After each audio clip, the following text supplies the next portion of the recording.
เส้นทางกระซี่มังแมดเตรียมปูยาง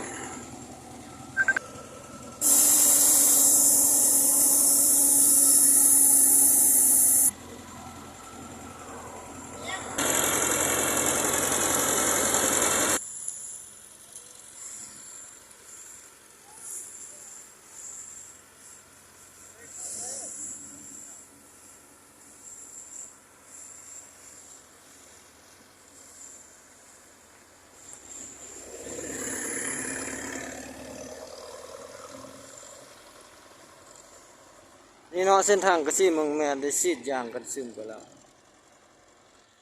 ปีนี้คาดว่าจิปูแต่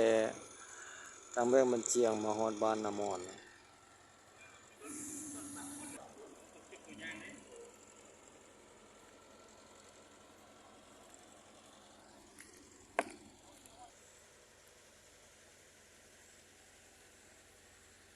ขึ้นสิปูครึ่งหนึ่งก่อนเนาะจากนั้นก็ปูครึ่งที่สอง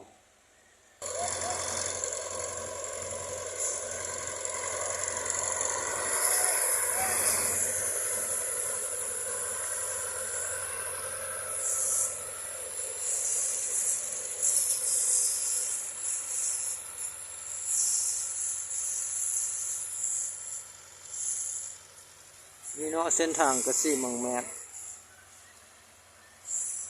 อยู่บ่ได้มีขี้ฝุ่นที่ต่อไปแล้ว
เอาสิได้จบกันเพียงเท่านี้เนาะการถ่ายคลิปอย่าลืมกดไลค์กดติดตามเด้อขอขอบใจ